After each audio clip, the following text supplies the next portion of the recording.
गाय भैंसों में बाउलापन यानी कि रेबीज जब ये एक जानवर के अंदर आता है, किसी गाय भैंस के अंदर, तो जानवर क्या अलामात जाहिर करता है। अक्सर जब हमारे गांव देहातों में किसी जानवर को, गाय भैंस को, भेड़ बकरी को रेबीज आ जाए, बाउलापन आ जाए, तो लोग बड़ी कंफ्यूजन का शिकार होते हैं कि पता नहीं रेबीज है भी सही या नहीं, किस तरह कंफर्म करें ये वाकई ही रेबीज है।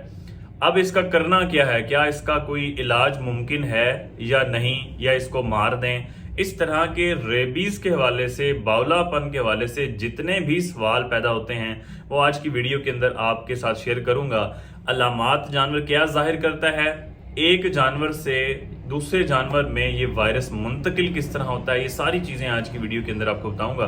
बिस्मिल्लाहिर्रहमानिर्रहीम। अस्सलाम वालेकुम नाजरीन, मैं हूं डॉक्टर नुमान अली और आपकी खिदमत में एक नए सेशन के साथ हाजिर हूं। आज ही एक रेबीज का केस कंफर्म करके आया हूं, एक दोस्त ने बुलाया हुआ था, तो मैंने कहा आप लोगों को भी आगाह कर दूं कि किस तरह कंफर्म किया जाता है।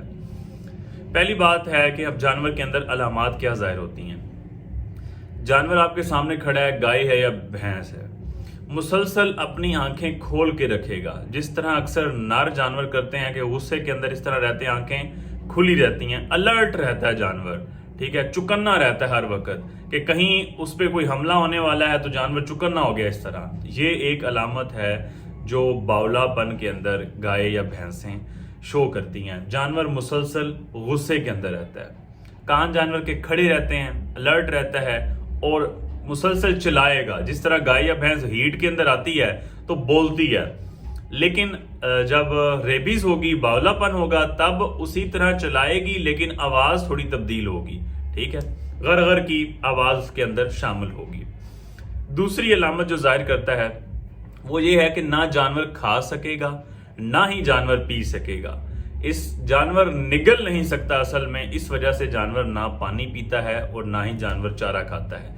तीसरी जो अलामत इसके साथ जाहिर होती है कि मुसलसल आप देखेंगे कि रालें जो है वो जानवर के मुंह से टपकती रहेंगी। ये रालें जानवर की थूक ज्यादा पैदा नहीं हो रही, बल्कि नॉर्मली क्या होता है कि आमतौर पे जानवर के मुंह के अंदर जो थूक पैदा होती है और जानवर उसे निगलता रहता है। जिस तरह दूसरी अलामत में मैंने आपको बताया कि जानवर निगल नहीं सकता, ये वही थूक है जो बाहर निकल रही है जिसको जानवर ने निगलना था, लेकिन बावलेपन की वजह से वो निगलने का जो अमल है वो जानवर खत्म कर चुका है, इस वजह से ये थूक अब बाहर गिर रही है। जो चौथी इलामत है, अच्छा रेबीज भी दो किस्म की होती है, वो मैं आगे चल के आपको बताता हूं कि दो किस्म किस तरह से हो सकती हैं। जो पांचवी इलामत है वो ये है कि जानवर को फालज हो सकता है। जिस तरह आमतौर पे जानवर गिर जाते हैं, एक साइड का फालज, दूसरी साइड का फालज, तो ये भी रेबीज के अंदर हो सकता है। भूख नहीं लगेगी, प्यास नहीं लगेगी, ये चीज मैं आपको बता चुका हूं। अगर जानवर चलेगा तो जो वाक है उसकी वो बैलेंस नहीं होगी, कभी इधर गिरेगा कभी इधर गिरेगा, ये चीज जानवर के अंदर आ सकती है। लंगड़ापन भी जानवर के अंदर आ सकता है। अब जो मैं आपको बता रहा था कि दो किस्में हैं रेबीज की। एक किस्म है जिसे कहते हैं फ्यूरियस फॉर्म, इसके अंदर जानवर अलर्ट जाहिर होता है, गुस्से के अंदर आपको नजर आएगा, जानवर की आंखें खुली हुई हैं, कान जानवर के खड़े हैं, बिल्कुल अलर्ट हशाश होकर खड़ा हुआ है कि कहीं कोई चीज हमला करने वाली है, तो इस तरह जानवर अपनी जाहिरी जो कंडीशन है वो आपको बताएगा। ये है फ्यूरियस फॉर्म। जो दूसरी फॉर्म है वो है डम फॉर्म। इसके अंदर जानवर डिप्रेशन के अंदर होगा, आपको ज्यादा अलर्ट नजर नहीं आएगा, डिप्रेशन के अंदर होगा और जानवर पैरालाइज यानी कि जानवर को फालज वगैरह भी हो सकता है। ये दो फॉर्म है। एक बार फिर मैं मोटी मोटी अलामात दोबारा आपको दोहरा देता हूं। जानवर अलर्ट होगा, कान खड़े हैं, आंखें खुली हैं, जानवर चुकन्ना हुआ है, बिल्कुल मुंह से रालें टपका रहा है, ना जानवर खा रहा है ना पी रहा है। एक और अलामत कि जानवर को गोबर नहीं निकल रहा, लेकिन जानवर बार बार इस तरह की कंडीशन करता है जिस तरह वो गोबर अब करने वाला है, बार बार गोबर करने वाला है। मेडिकल लैंग्वेज में इसे टेनिस्मस कहा जाता है। तो ये अलामत भी जानवर जो है वो जाहिर करता है। तो ये जानवर जो है वो दूसरों की तरफ, दूसरों पे हमला कर सकता है, मारने की कोशिश कर सकता है, काटने की कोशिश कर सकता है। ये सारी रेबीज की अलामात है। अब हम बात करते हैं कि रेबीज ये किस तरह मुंतकिल हो सकती है बड़े जानवरों के अंदर। ये जो मुंह की थूक है, किसी कुत्ते को रेबीज हुआ, कुत्ते को बावलापन हुआ, अब या तो वो डायरेक्ट किसी जानवर को काट लेता है, इसके जरिए भी रेबीज ट्रांसफर हो सकती है, मुंतकिल हो सकती है बड़े जानवर के अंदर, गाय भैंस भेड़ बकरी के अंदर।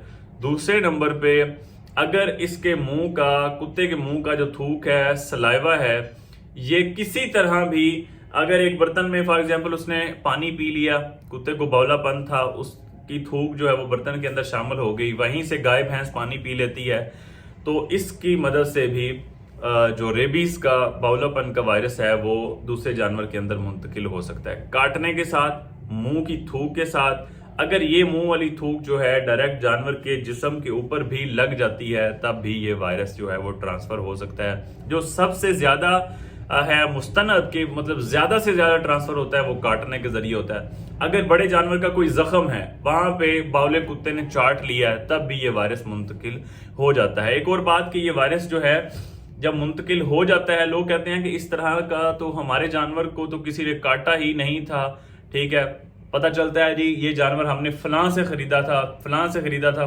फलां के किले से आया जानवर, तो हिस्ट्री ले तो पता चलता है कि हाँ वहां जो है एक कुत्ते ने इसे एक बार काटा था। तो ये जो वायरस है बहुत आहिस्ता मुंतकिल करता है, दिमाग तक इसने जब पहुंचता है तब जाके ये अलामात जाहिर होती हैं। चाहे महीना ले जाए, 2, 3, 6, 7, 8 महीने, 2, 3, 4, 5 साल भी ये वायरस ले जाता है। अगर बाजू पे काटा है तो दिमाग तक ये पहुंचने के लिए टाइम लेगा, ज्यादा टाइम लेगा। अगर पाँव पे काटा है, पीछे दुम पे काटा है, जितना ज्यादा दिमाग से दूर जगह होगी काटने की, उतना ज्यादा टाइम लगेगा वायरस को दिमाग तक पहुंचने में, और रेबीज की अलामत उतनी लेट जाहिर होंगी। गाय भैंसों के अंदर आ जाए एक बार तो इसका इलाज कोई नहीं है, जानवर को आपको जाया करना पड़ेगा, मारना पड़ेगा, गोली मार सकते हैं, गोली मार दें, जिस तरीके से आप जानवर को मारना चाहते हैं मार दें। जानवर को कोशिश करेंगे, जिस बंदे ने भी कोई हैंडल वगैरह करना है, उठाना है, इधर उधर जो भी करना है, अपने हाथों को ग्लव्स पहन के रखें। डायरेक्ट कांटेक्ट जो है वो आपका जानवर के साथ ना हो, खास तौर पे जो मुंह की थूक है, जो राल है, पेशाब है, गोबर है, खून है, इसके साथ आपका कांटेक्ट ना हो, क्योंकि ये बीमारी इंसानों के अंदर भी मुंतकिल हो सकती है।